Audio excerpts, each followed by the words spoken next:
Kalau yang Budina masih ada kan ya yang belum? Ya, ya mangga.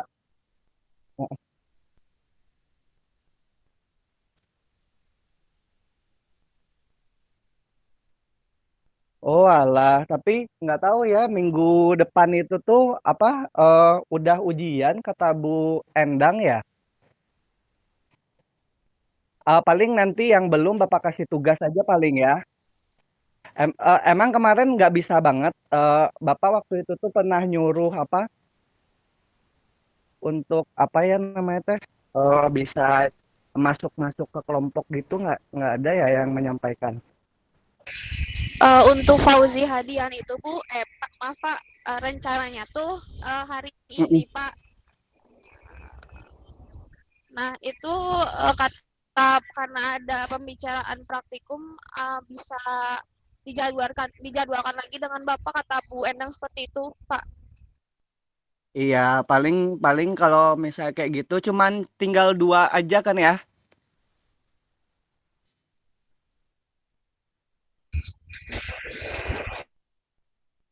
Oh, kayak gini aja, nanti Bapak minta kalian membahas, nantilah itu terpisah ya. Soalnya Bapak kayaknya itu tuh dalam minggu ini di luar kota takut nggak bisa, terus tanggal 27, tanggal berapa ya 27 kan kata Bu Endang mau ujian ujian praktikum ya. Iya betul Pak. Paling kayak gitu aja ya Fauzi dan Fauzan ya. Tapi Fauzi dan Fauzan WA Bapak ya, biar Bapak menjelaskan apa tugas dari Bapak.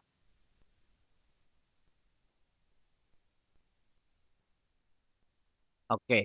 Ya, berarti kita mulai ya. Bismillahirrahmanirrahim. Assalamualaikum warahmatullahi wabarakatuh. Waalaikumsalam warahmatullahi wabarakatuh Pak. Oke, untuk modul Bapak kita ada dua modul. Yang pertama itu adalah RO ya, reverse osmosis. Bapak udah membaca laporan kalian. Nah, jadi di sini sebenarnya Bapak menginginkan ya eh, kalian walaupun misalnya tuh ya kalian bisa ambil ambil dari job sheet kayak gitu-gitu Bapak pinginnya itu kalian bisa mendalami di dasar teori. Jadi di tinjauan pustaka itu Bapak meng-highlight ya bagi rekan-rekan yang laporannya itu tuh ada tambahan soalnya Bapak dengan job sheet itu. Jadi Bapak kalau misalnya ngelihat, oh ini mah sama aja kayak job sheet, nggak ada yang ditambah, tetap kayak gitu. Nah ini nilainya standar kalau bagi Bapak. Bapak pinginnya itu kalian namanya juga laporan ya, bukan menyalin job sheet. Jadi kalian menambah tinjauan-tinjauan pustaka yang kalian bisa jadikan literatur untuk mendalami modul ya. Nah, salah satunya itu RO.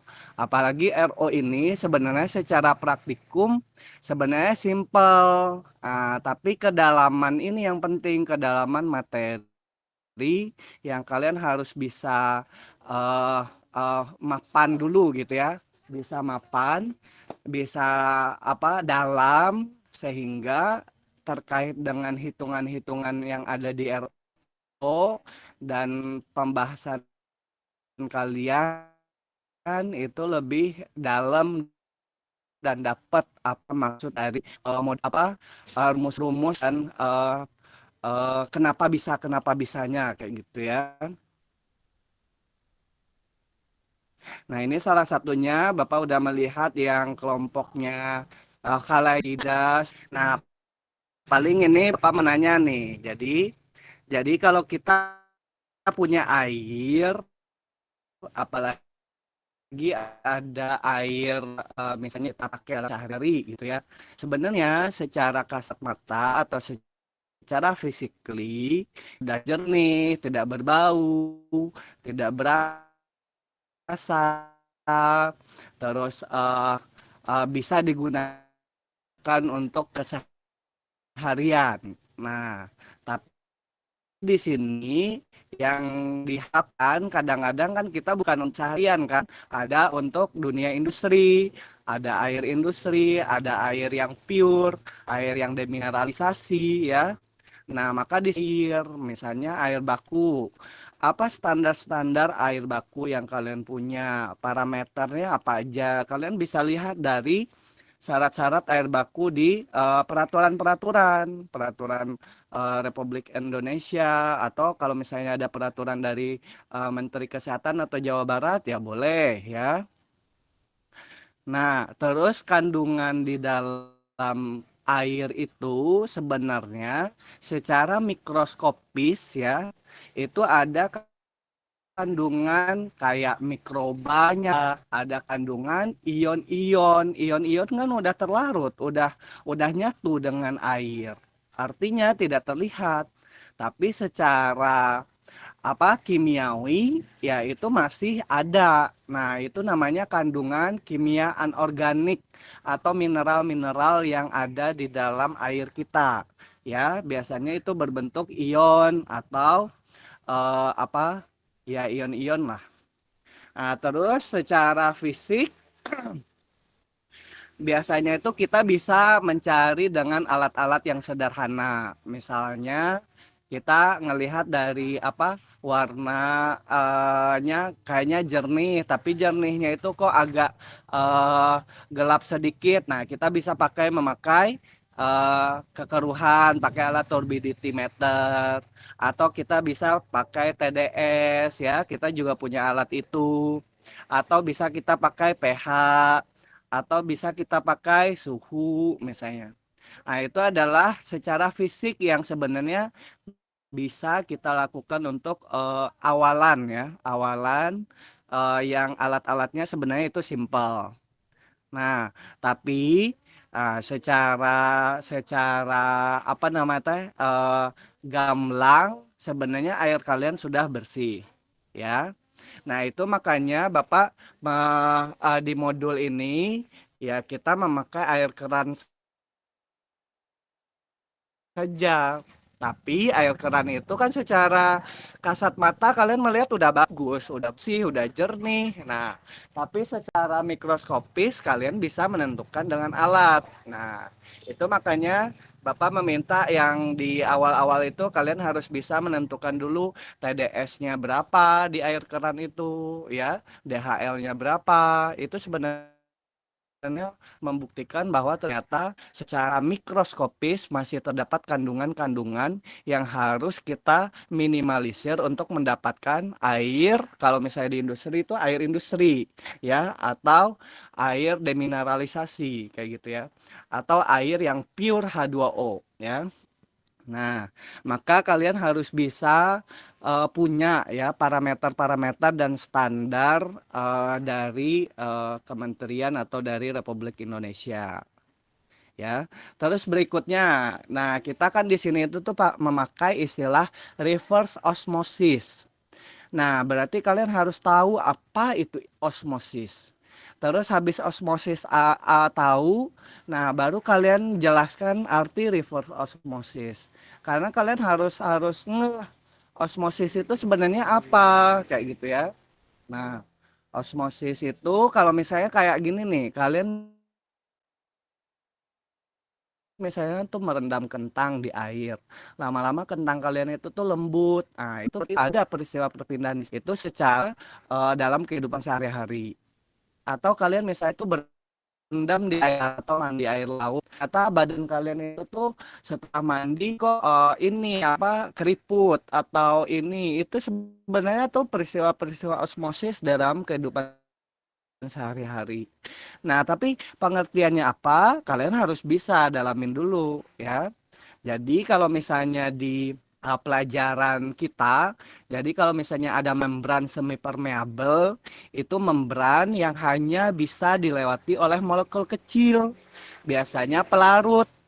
Pelarutnya air biasanya tuh. Mr air kan cuma 18. Kalau ion-ion itu biasanya AR-nya itu udah gede-gede. Na misalnya Na plus itu kan AR-nya 23, gede. Cl min misalnya Cl itu 35. Nah, arsen apalagi lebih gede lagi. Nah, ini dengan adanya membran dia terhalangi. Nah, jadinya itu yang bisa dilewati oleh membran semi permeabel hanyalah molekul-molekul yang kecil yang seperti pelarut, kayak gitu ya. Nah, ini secara spontan pasti akan berlangsung. Suara Bapak kedengaran kah?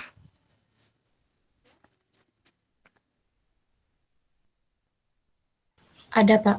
Oh, ada. Bapak takut ini sinyal di Bapak tuh lagi apa? Nggak terlalu eh, maksimal. Nah, oke ya kita lanjutkan. Jadi kayak kalian misalnya mandi di air laut itu kan nggak tidak terelakkan peristiwa osmosis terjadi, ya. Nah, contoh kalau di dalam kehidupan apa dalam industri kita itu tuh dalam contoh kimianya lah ya. Misalnya kalian punya air garam, terus dipisahkan dengan membran sebelahnya itu adalah air murni.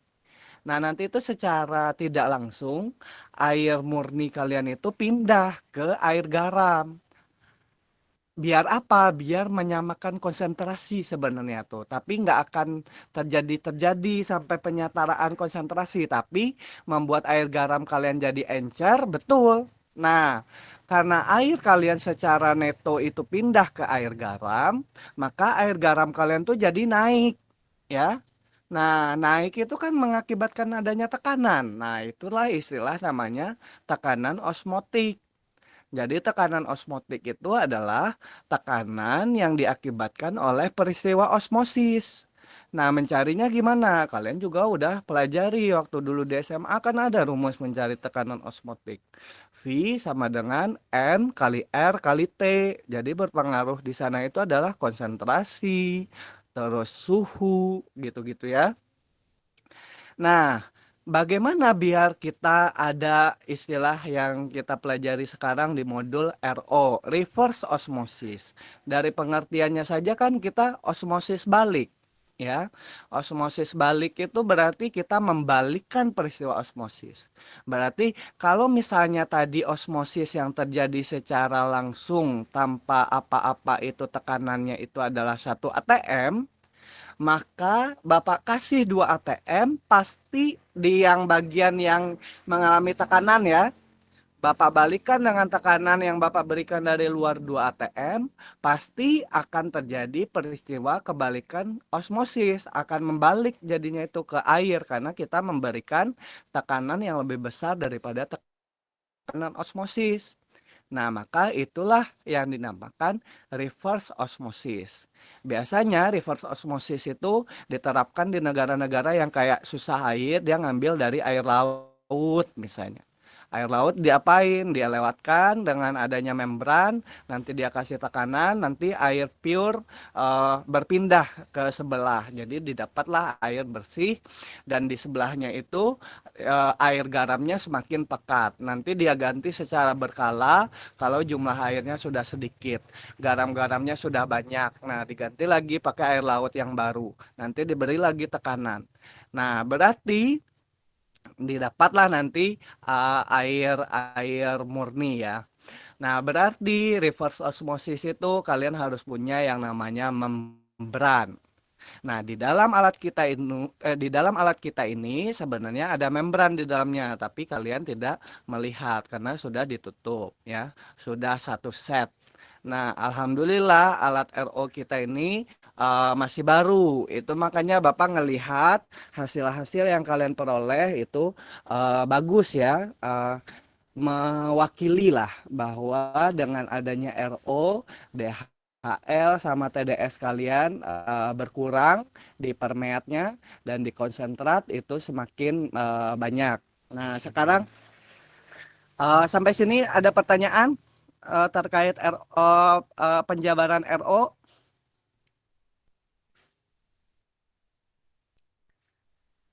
Lanjut ya.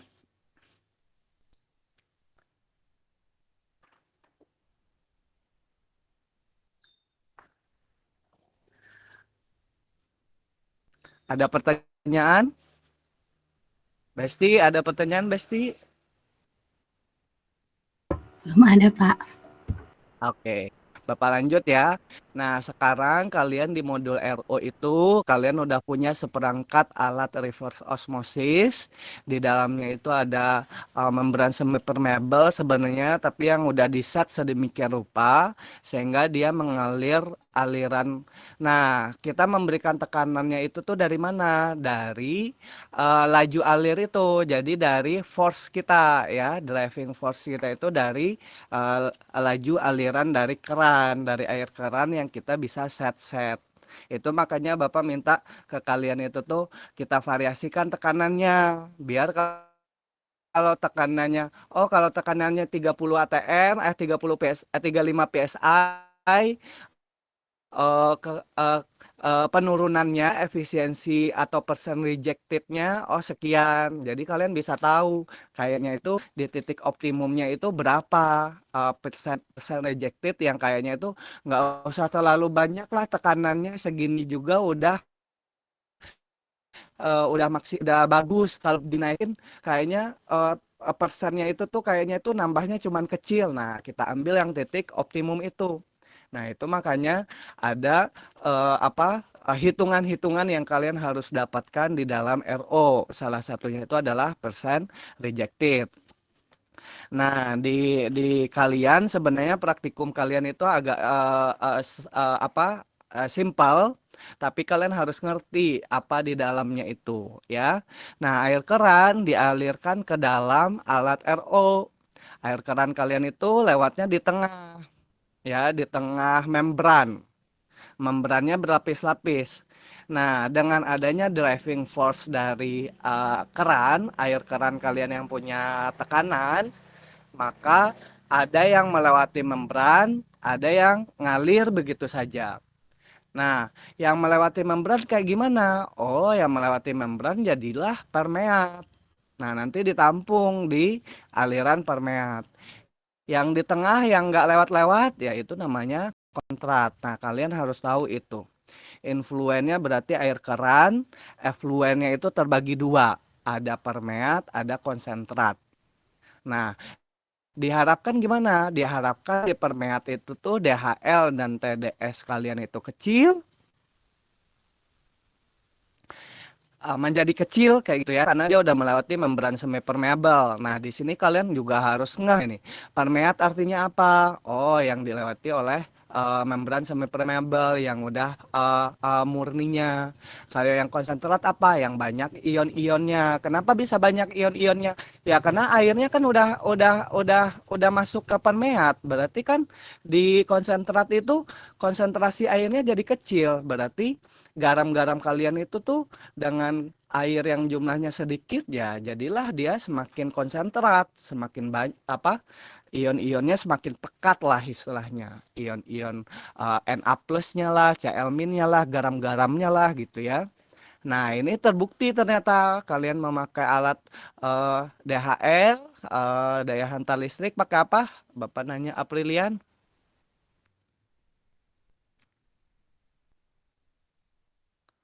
Bapak sewaktu-waktu nanya loh, jadi kalian harus selalu. Aprilian ada? Nggak ada. Oh, gimana ini? Kemana orangnya? Dewi Nurfadila, Eh, Bapak mohon maaf buat apa Aprilia, alatnya? sepertinya masih ada di industri, Pak. Oh, jadi ini sambil kerja. Ya Ya, wes, Pak, betul. nggak apa-apa. Siapa Dewi tadi Bapak nanya yang berikutnya Dewi. DHL kita pakai alat apa Dewi? Kalau DHL sama TDS tuh aku lupa Nah, Pak namanya, tapi di satu alat yang sama. namanya kalau alatnya bisa banyak itu disebutnya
Iya, Pak.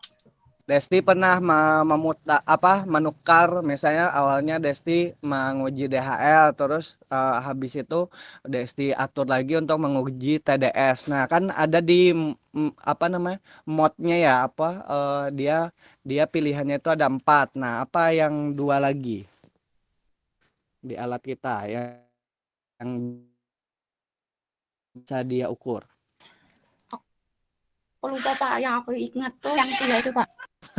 Siapa yang ingat satu lagi? Ini mah Bapak kasih tahu satu lagi.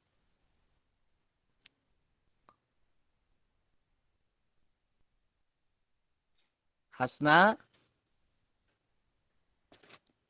EC bukan sih, Pak. Eh,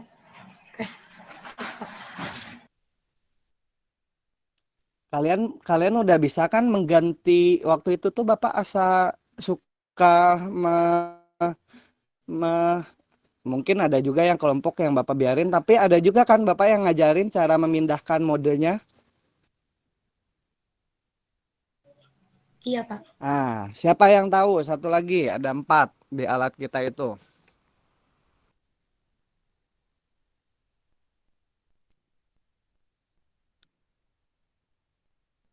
Sal garamnya nggak sih, Pak?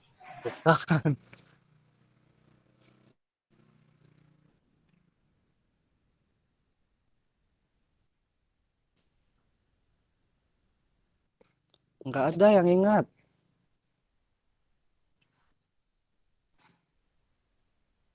Salma, Salma, Salma Ainun Nabila. Adakah orangnya?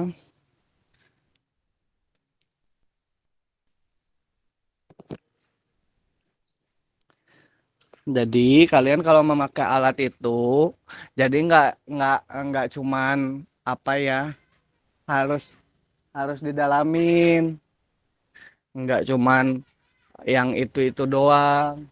Hati-hati,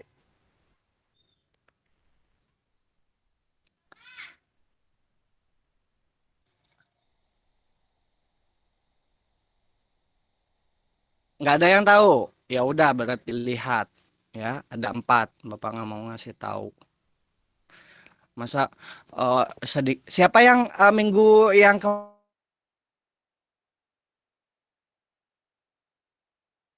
kemarin yang baru kemarin, minggu kemarin praktikum, Udah dua kalau minggu satu yang berdua ya, Pak. Revaldi ya? Siapa yang minggu kemarin? Revaldi ingat nggak apa 4 yang bisa diuji satu alat yang itu yang hitam? Enggak Pak. Ih,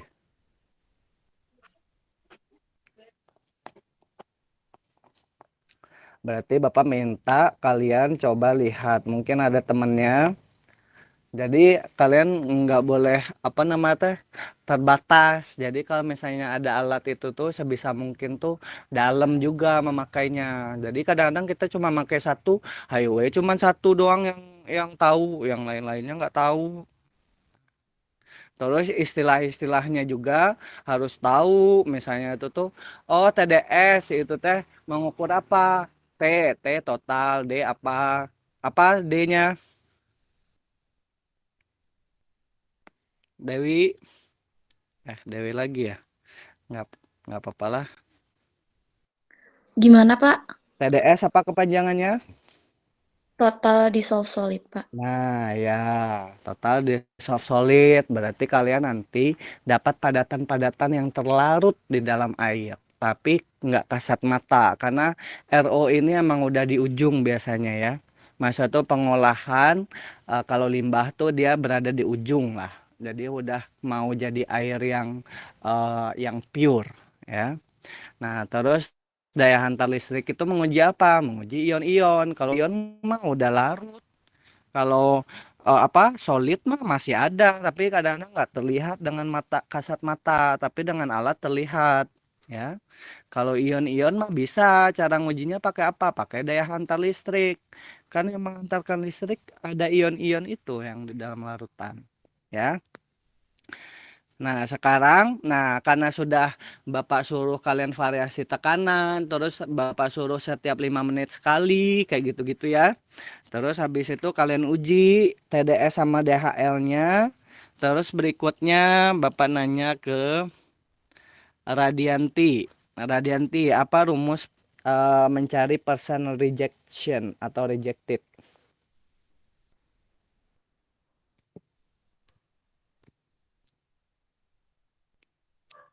Ada Radianti?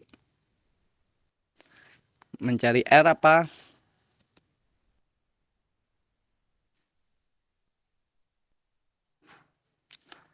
Nggak ada Radianti. Muhammad?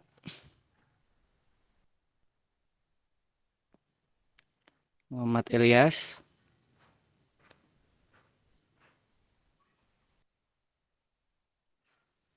Hadir, Pak. Apa mencari rumus persen rejection? Apa ya? Persen rejection itu persen diterima kurangi persen ditolak per persen diterima. Yang lain betul nggak disebutin oleh Ilyas? Bukan persen diterima, maksudnya itu total yang diterima. Enggak, salah. Bapak mau izin jawab. Ya, Mangga Dewi.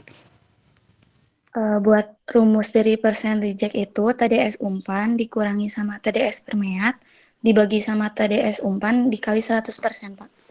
Ya, boleh ya. Nah, kalian dapat. Nah, Bapak ngelihat dapatnya kalian itu tuh kayaknya itu bagus-bagus ya, 90% kayak gitu-gitu itu udah lumayan. 92%. Nah, artinya itu tuh TDS yang tadinya dari umpan terus sekarang TDS dari permeat kalau dibandingkan itu benar-benar di permeat itu udah berkurang banget ya. Jadi ionnya itu udah hilang banget atau nilainya itu turun pisan. Terus daya hantar listrik juga sudah berkurang banget sehingga ion-ionnya udah sedikit. Tapi untuk persen rejection atau rejected itu ya kita ngambilnya dari TDS ya. TDS umpan dibandingkan dengan TDS permeat. Nah, rumusnya kayak gimana? Ya, TDS dari umpan atau influen kita dikurangi TDS dari permeat dibagi TDS umpan kali 100%. Nah, kalian harus mendapatkan bagusnya itu tuh dalam persen. Jadi bagusnya itu tuh membuat apa? Grafik itu bagusnya itu tuh dalam persen. Ya. Jadi bukan lagi dalam TDS biar apa? eh, atau boleh juga tadinya TDS berkurang kayak gitu-gitu terus di bawahnya ada lagi grafik yang tentang persen rejection boleh nggak ada masalah ya. Nah sehingga kalian bisa melihat oh kayaknya itu kalau misalnya tekanan kita naikkan sekian kayaknya itu udah nggak efisien nggak terlalu jauh naiknya.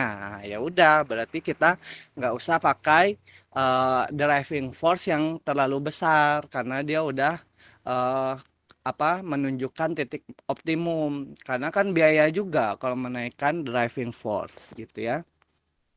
Oke untuk pembahasan Bapak sebenarnya tuh uh, udah kalau untuk yang ini ya untuk yang RO udah bagus tapi yang Bapak titik saran ke yang lain-lain kalian harusnya itu tuh jangan terlalu banyak mengulang dasar teori ya kalian bercerita aja kalian ngapain kayak gitu ya dari mulai awal kayak gitu kan pembahasan. Nah, terus habis itu kalian jelasin why-nya itu. Oh, kayaknya ini kok berkurangnya itu tuh udah sedikit. Kenapa? Nah, itu tuh yang harus dibahas. Ya, kalau kalian misalnya masukin lagi dasar teori dan lain, ya mending masukin aja di tinjauan pustaka, ya. Nah, ini untuk semuanya ya. Terus sama jangan sampai lagi mengambil apa namanya tuh ada lagi apa menurut kayak gitu-gitu. Nah, itu tuh di tinjauan pustaka aja. Paling kalian membilang pakai kata-kata sendiri. bahwa ini sudah menunjukkan bla bla bla bla sesuai dengan kayak gitu-gitu boleh. Tapi kalau kalian membilang lagi menurut bla bla bla bla persen rejected adalah, nah itu tuh nggak usah, itu udah di tinjauan pustaka aja ya. Oke, dari sini sampai sini ada pertanyaan terkait RO? Cukup? Udah menangkap modul RO secara yang Bapak terangin tadi?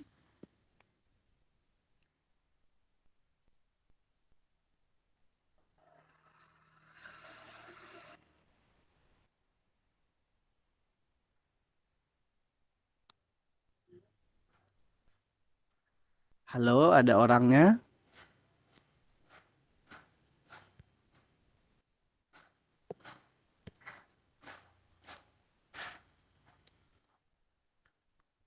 Nggak ada.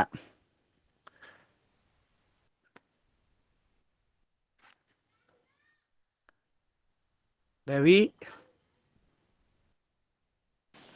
Dari saya cukup, Pak.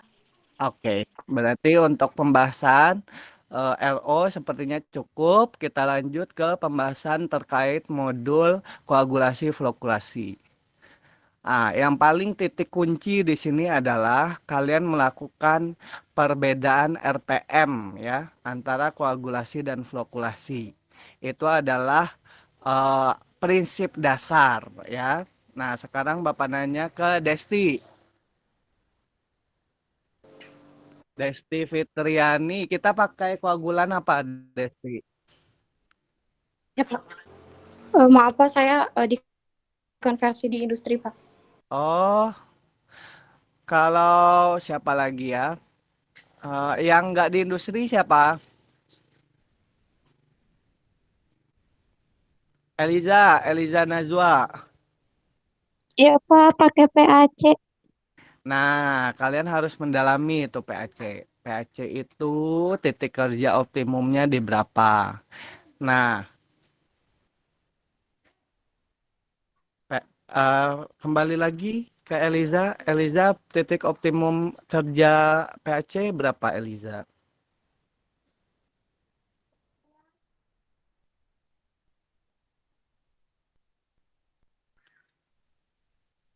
Ada Eliza Najwa.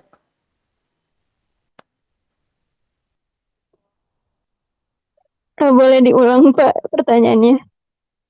Berapa pH optimum kerja dari PAC?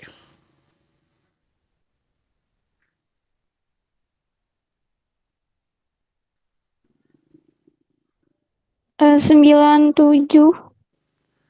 97 teh 97. Emang ada pH 97?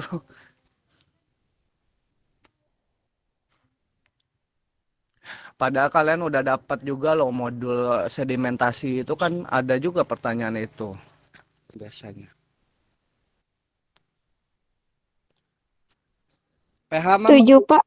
pH mah maksimal cuma 14, jadi harus dibilangin dari 7, Pak. 7 sampai 7,5. 7,5 sampai 7 sampai 8 lah kurang lebihnya kayak gitu ya. Nah, itu makanya kadang-kadang itu tuh Bapak kadang-kadang tuh mendiamkan ternyata dia udah melanjutkan aja dengan RPM padahal sebenarnya pas satu kalian campurin dengan apa koagulan dengan PAC ya. Kalian coba lihat pH-nya. Kalau pH-nya itu masih 6 atau masih 5, kalian harus tambah dengan sedikit CaO. CaO nama lainnya apa?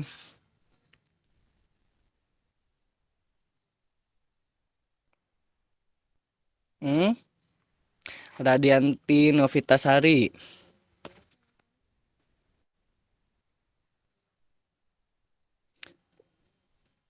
Di sedimentasi juga dipakai kok CaO. Maaf Pak, Radianti sedang ada di rumah sakit. Oh alah, semoga cepat sembuh. Salma Ainun.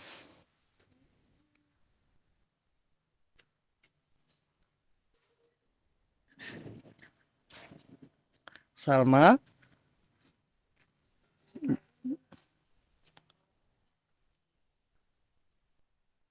Saren deska.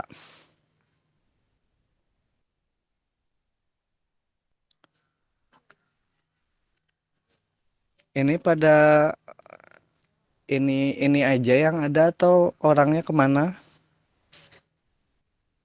Saren? Bapak boleh diulang pertanyaannya, Pak? Yang tadi Bapak nanya kalau misalnya pH-nya misalnya pas waktu kalian tambah pH-C itu masih di 5 atau 6 ditambah dengan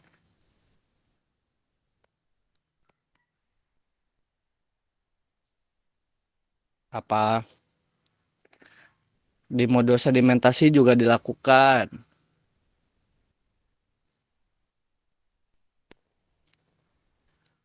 Penambahan ini bukan, Pak? Apa? Eh, kapur. Iya, nama lainnya kapur. Bapak pada udah bilang CaO. Nah, jadi kalian harusnya itu tuh pas waktu awal-awal itu kalau misalnya apa namanya kalian teliti ya, kalian harusnya itu tuh menjadikan pH-nya di 7 sampai 8.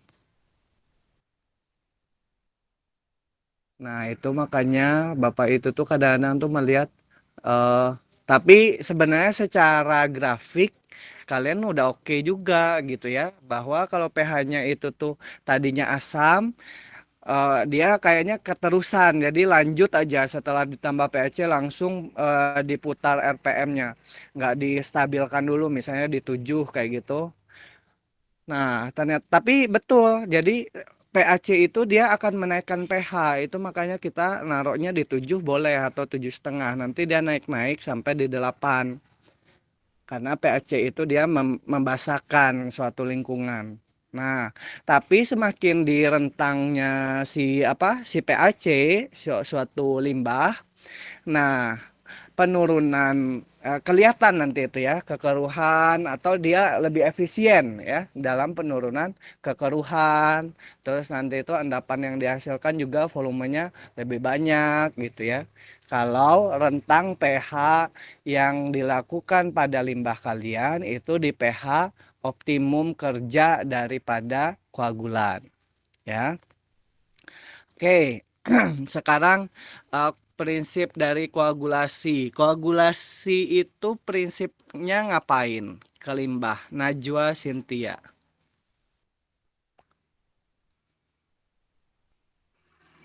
Nanti koagulasi itu bakal kayak mengendapkan gitu Pak, mengendapkan partikel yang ada di limbah tersebut. Tapi lebih cenderungnya itu kita ngambil partikelnya itu adalah partikel koloid ya. Partikel koloid itu partikel yang tidak bisa diendapkan walaupun kalian diemin. Kalau kalian diemin itu dia mengendap, itu berarti itu suspensi. Artinya pakai gravitasi juga udah cukup. Tapi kalau misalnya dia nggak mengendap-ngendap, padahal udah kalian diemin, itu berarti partikelnya adalah partikel yang sudah kayak menyatu gitulah ya, atau terdispersi ke dalam larutan, ke dalam limbah. Nah, maka kalian harus pakai penghilang muatan dari koloid, yaitu koagulan. Jadi koagulan itu dia itu prinsip kerjanya itu adalah untuk melucuti muatan koloid sehingga koloidnya tidak stabil yang membuat jadinya mengendap. Nah, mengendap membentuk apa? Membentuk vlok-vlok kecil. Ya, gitu ya. Nah, sekarang Santa Angela. Iya, Pak. Kenapa harus mengadukannya cepat?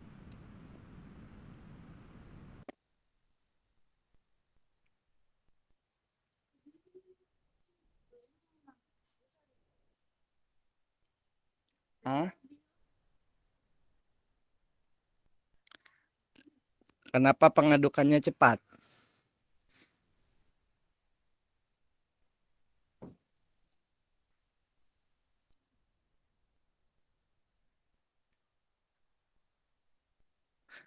Dibandingkan flokulasi dengan flokulan. Santa, ada?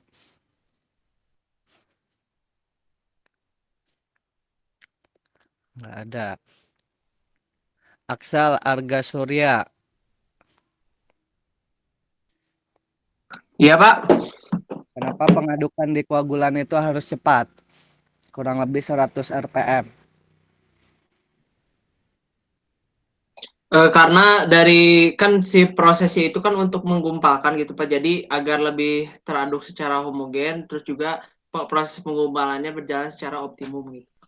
Ya, betul. Jadi, semakin cepat suatu pengadukan, energi kinetiknya kan semakin besar. Terus semakin banyak yang berbenturan antara partikel koloid dengan koagulan kalian. Sehingga semakin banyak koloid muatannya yang terlucuti dan kestabilannya hilang. Sehingga lebih banyak yang bisa membentuk vlog-vlog kecil. Ya, lanjut ke netannya. Iya Pak, hadir. Nah, kalau flokulan prinsipnya ngapain? Flokulan itu prinsipnya untuk memperbesar si Apa, Bang? vlog-vlognya itu Pak. Untuk memperbesar si vlog-vlognya itu. Halo? Oh, langsung lah. Bojan nyon ada nge-WA. Enggak ada ngebales. Sama suatu papa itu pagi gitu. Jadi do bukan karajo lah. Apa flokulan tadi? Flokulan itu untuk memperbesar gumpalan vlogsnya itu biar lebih mudah diendapkan. Betul. Jadi kalian kalau pengen dia lebih gampang mengendap, vlog-vlog kecil itu kalian jadikan besar. Kalau berat pasti lebih mudah untuk dengan gravitasi mengendap, ya. Nah, fungsi si flokulan itu memperbesar vlog-vlog kecil. Ya. Jadi vlog-vlog kecil dia ikat dengan ikatan polimernya dari flokulan. Jadi satu rantai dari polimernya itu bisa mengikat banyak vlog-vlog kecil. Jadilah dia vlog-vlog besar. Nah, kalau vlog-vlog besar sudah terbentuk, ya itu lebih gampang untuk diendapkan. Karena dengan peristiwa gravitasi juga, kalau yang berat itu pasti lebih mudah untuk mengendap. Ya. Oke, lanjut. Nah, dari pembahasan Bapak udah melihat ya. Jadi secara umum kalian sudah melakukan dengan baik.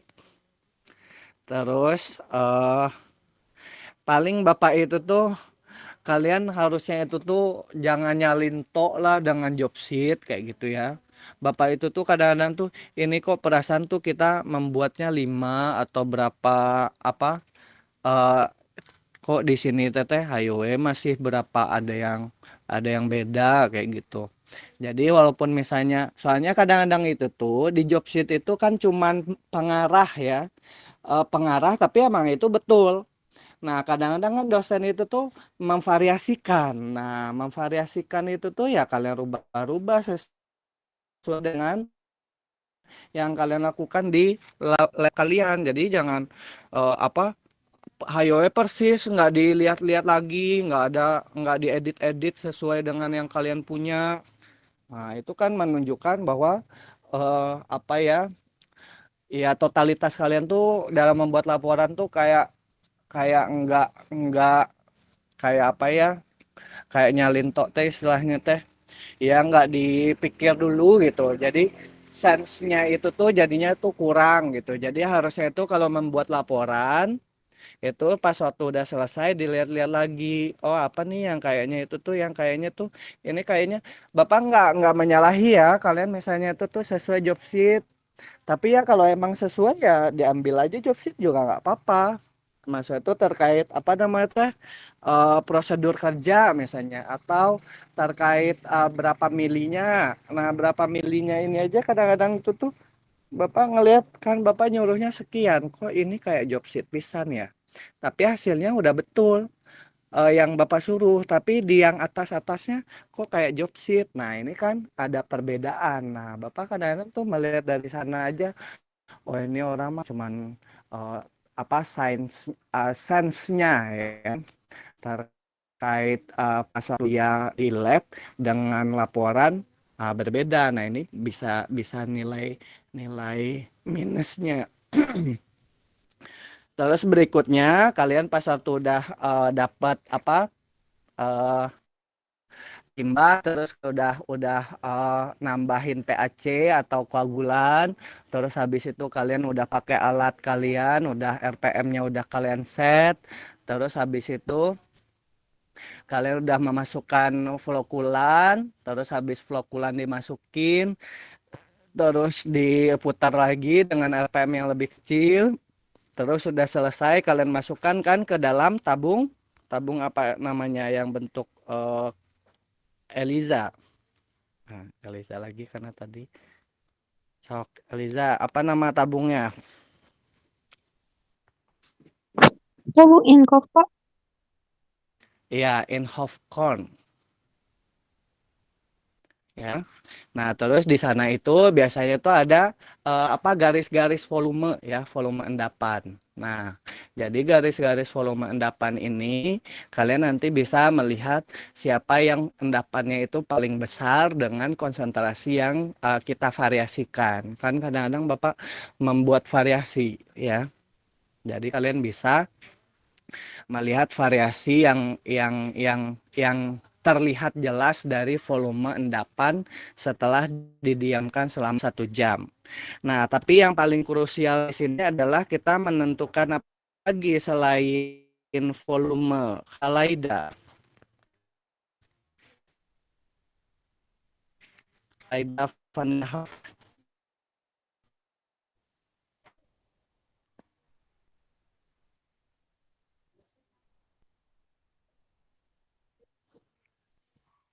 Nggak ada Khalaida?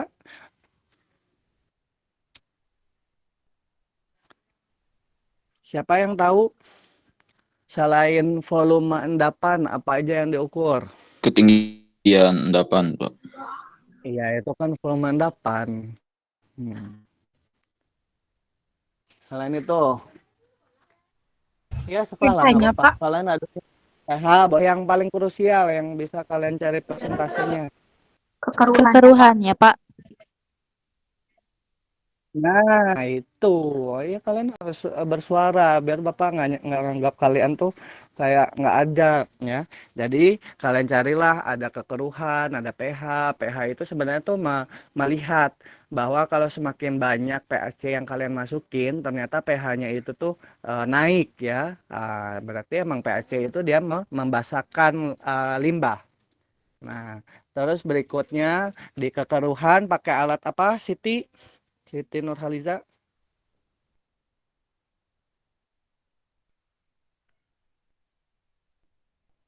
Nggak ada Siti Nurhaliza?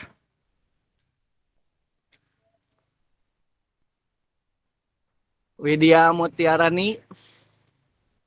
Pakai turbidity meter, Pak. Nah, pakai turbidity meter yang Bapak udah ngasih ke kalian yang barunya ya. Itu alat baru itu ya. Jadi kalau turbidi yang lama itu udah nggak benar lagi. Jadi kita udah punya alat yang biru yang baru. Nah, itu turbidity meter yang baru. Nah, nanti kalian cari persen penurunan kekeruhannya itu dengan rumus apa? Siapa yang tahu daripada Bapak panggil? Hari ini ada. Ada, Pak. Dengan kekeruhan awal dikurangi kekeruhan yang terukur dibagi kekeruhan awal kali 100. Ya betul ya. Jadi kalian dapatlah persen kekeruhan. Nah, penurunan kekeruhan. Nah, bagusnya itu tuh grafiknya itu jangan turbidi ya yang dibuat, tapi persennya yang dibikin ya. Walaupun tapi kalau misalnya turbidinya dengan volume koagulannya ada, terus persen penurunan kekeruhan dengan volume koagulan yang dikasih tadi yang bervariasi itu ada, itu lebih bagus, ada 2. Tapi bagusnya itu kalau menggambarkan grafik mending yang sudah, kalau volume itu tuh kan masih banyak tambahan-tambahan. Nah, kalau persen itu udah di titik apa ya namanya teh? Kalau data itu udah di titik akhir lah kayak gitu. Jadi orang itu ngitungnya, oh kalau misalnya 10 mili saya nambah koagulan, penurunan kekeruhannya itu 20% doang itu. Nah, itu udah selesai kayak gitu. Tapi kalau misalnya kalian turbidinya yang tadinya itu 200 sekarang jadi 50, masih ada kayak gitu kata-katanya tuh. Nah, jadi harus persennya yang sebenarnya yang Bapak menginginkan di grafik ya. Terus volume endapan kalian pas waktu mendiamkan selama 1 jam itu udah terlihat biasanya, sehingga kalian bisa mendapatkan, mungkin ada yang sudah mendapatkan titik optimum ya. Kalau di gambar itu berarti volume endapannya itu ada berbentuk seperti grafik gunung. Nah, kalau ada gunungnya berarti gunung itu adalah titik optimum dari koagulan ya, volume koagulan kalian. Oke, terus dari pembahasan Bapak menganggap sejarah garis besar udah oke ya, udah bagus. Paling Bapak itu tuh pingin kalian itu tuh mendalami yang kayak Bapak bilang tadi itu. Jadi di pembahasan itu kenapa harus di koagulan itu tuh 100 ppm. Jadi kalian ceritain diaduk dengan 100 ppm udah padahal harusnya itu Bapak menginginkan itu kedalamannya itu, bahwa dengan koagulan itu RPM-nya itu tuh harus dibesarin agar bla bla bla blanya itu. Nah, itu yang Bapak ingin di pembahasan itu sebenarnya. Ya. Jadi nggak hanya bercerita tapi ada pembahasan di masing-masing yang kayaknya bisa didalamin. Ya. Ya, Bapak itu yang sampaikan kayak gitu kan. Ya, minta doanya aja tentang ada. Ya, kalau misalnya ini Pojan pakai ojek. Paling itu untuk modul Bapak karena udah jam 10 juga. Ada pertanyaan terkait modul koagulasi flokkulasi? Ibu dapat helm? Ibu dapat helm? Kalau dari saya cukup, Pak. Oke, paling itu saja yang Bapak sampaikan. Bapak berharap kalian bisa mendapatkan ilmu dari modul yang secara umum yang PLI ya. Dan di industri untuk sekarang itu kayaknya udah mulai kewajiban bahwa di industri yang menengah ke atas mungkin ya harus ada orang-orang yang menangani pengolahan limbah. Jadi kalian kalau misalnya expert di bidang ini, punya uji kom di bidang ini, mungkin lebih gampang untuk dapat kerja atau di pengolahan limbah. Ya intinya mah kerja. Nanti kalau misalnya masalah income itu mah kalau kerja di dunia yang multinasional dan lain ya gajinya gede. Walaupun kalian cuman di bagian limbah. Ya kita nggak harus mendalami semuanya, tapi secara prinsip kita tahu ya bagaimana proses dan kalian sudah melakukan itu sebenarnya di lab PLI. Oke, terima kasih atas perhatiannya. Mohon maaf, itu saja yang dapat Bapak sampaikan. Assalamualaikum warahmatullahi wabarakatuh. Waalaikumsalam. Terima kasih, Bapak. Terima kasih, Pak. Iya, ya Bapak izin live ya.